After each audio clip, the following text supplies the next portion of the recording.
આખી મિલકતનો ઇસ્યુ છે એમાં કરિશ્મા કપૂરને કોઈ લેવા દેવા નથી, પણ કરિશ્માનું નામ એટલું મોટું છે કે એને કારણે સંજય કપૂરને લોકો ઓળખતા હતા. બોલિવૂડ અભિનેત્રી કરિશ્મા કપૂરના પૂર્વ પતિ સંજય કપૂરનું જૂન મહિનામાં અવસાન થયું હતું અને એમની જે સંપત્તિ છે 30,000 કરોડ રૂપિયાની, એનો વિવાદ ઊભો થયો છે. સંજય કપૂરના માતાએ એક પત્ર લખીને શેર હોલ્ડરને એક પત્ર લખીને હંગામો મચાવી દીધો છે અને બીજી તરફ સંજય કપૂરના જે હાલના પત્ની છે પ્રિયા કપૂર, એ કંપનીની અંદર એમને ડિરેક્ટર બનાવી દેવામાં આવ્યું છે. તો એક 30,000 કરોડ રૂપિયાની સંપત્તિનો મોટો વિવાદ અત્યારે સામે આવ્યો છે. તો આના વિશે તમારી સાથે વાત કરીશ. મારું નામ રાજેશ શાહ છે અને તમે જોઈ રહ્યા છો ગુજરાતના સૌથી મોટા ડિજિટલ ન્યૂઝ પ્લેટફોર્મ ખબરછે.com. બોલિવૂડ અભિનેત્રી કરિશ્મા કપૂરના લગ્ન વર્ષો પહેલાં સંજય કપૂરની સાથે થયા હતા અને સંજય કપૂર એક મોટા બિઝનેસમેન છે અને એ પછી કરિશ્માના અને સંજય કપૂરના છૂટાછેડા થઈ ગયા હતા અને સંજય કપૂરે પ્રિયા સચદેવ કપૂરની સાથે લગ્ન કર્યા હતા. એટલે આ જે આખી મિલકતનો ઇસ્યુ છે એમાં કરિશ્મા કપૂરને કોઈ લેવા દેવા નથી, પણ કરિશ્માનું નામ એટલું મોટું છે કે એને કારણે સંજય કપૂરને લોકો ઓળખતા હતા. હવે આ જે સંજય કપૂર બહુ મોટા બિઝનેસમેન છે, એમનું 12 જૂને અવસાન થયું હતું અને એમની ઉંમર તે વખતે માત્ર 53 વર્ષની જ હતી.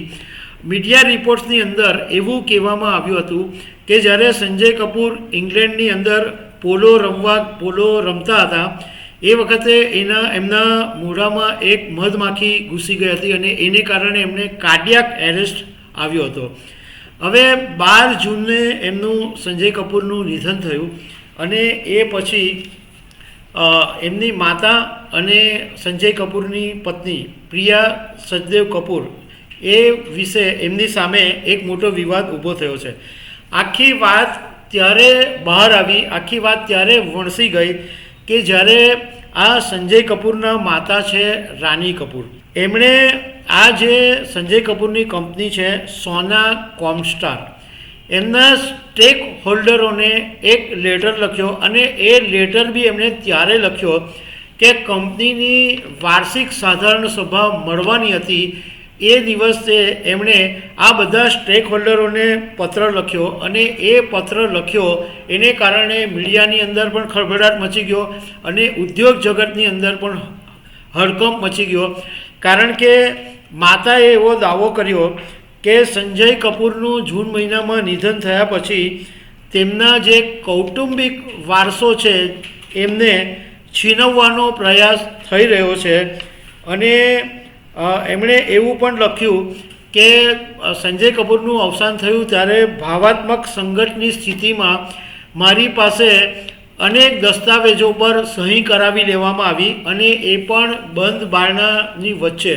તે વખતે એવી ઇમોશનલ સ્થિતિ હતી કે મને કંઈ જ ખબર નહીં હતી, પરંતુ કંપની મારી પાસેથી સહી કરાવી લેવામાં આવી અને મને કંપનીના કોઈ પણ નિર્ણયોની અંદર સામેલ કરવામાં નથી આવતી. રાની કપૂરે એમ પણ કીધું કે સંજય કપૂરના જે પિતા હતા એટલે રાની કપૂરના પતિ, એમણે આ સોના કોમસ્ટાર પત્ની ઊભી કરેલી હતી. સંજય કપૂરે ચલાવી, પરંતુ ઊભી કરેલી હતી આ રાની કપૂરના પતિએ. એટલે એમણે કીધું કે મારા પતિનું જે રજિસ્ટર્ડ વિલ છે એની અંદર હું એકમાત્ર લાભાર્થી છું અને મેજોરિટી સ્ટેક હોલ્ડર છું.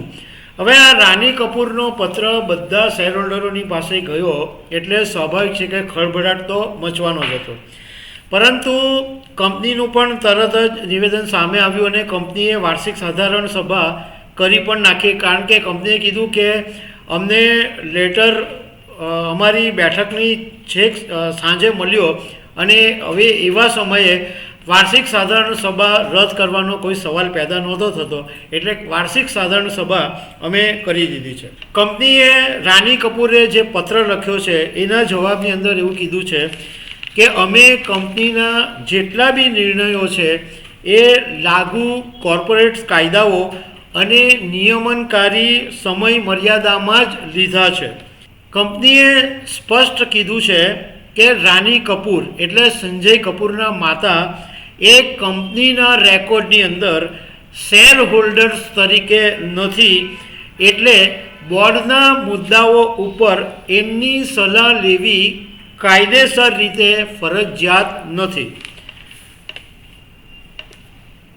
સાથે સાથે કંપનીએ એમ પણ કીધું કે સોના કોમસ્ટારે 25 જુલાઈએ એક વાર્ષિક સાધારણ સભાની બેઠક બોલાવી હતી અને એની અંદર નવા બોર્ડ મેમ્બરની નિમણૂક કરવામાં આવી છે.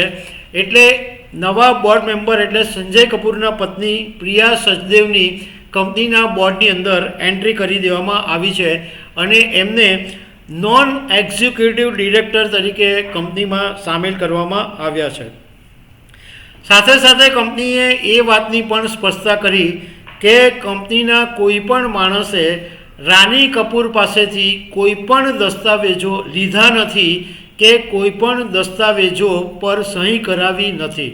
હવે આ આપણે નવાઈની વાત એમ લાગે કે લોકોની પાસે 3000 રૂપિયા હોતા નથી અને આજે કરોડોની સંપત્તિ છે, એમ છતાં બી આ માલે તુજાર લોકો લડે છે. કેવી એક નવાઈની વાત લાગે કે કોઈ બાબતથી સંતોષ જ નથી થતો. હવે રાની કપૂર આટલી મોટી ઉંમરે પહોંચી ગયા છે, પરંતુ આમ છતાં પણ એમણે અત્યારે આ મુદ્દો ઉખેડ્યો છે અને આ એવું લાગે છે કે આ જે 30,000 કરોડની સંપત્તિનો મુદ્દો છે એ કોર્ટના દરવાજે પણ જશે. તો દર્શક મિત્રો, આવી અનેક વાતો સાથે અમે તમને મળતા રહીશું. Thank you very much.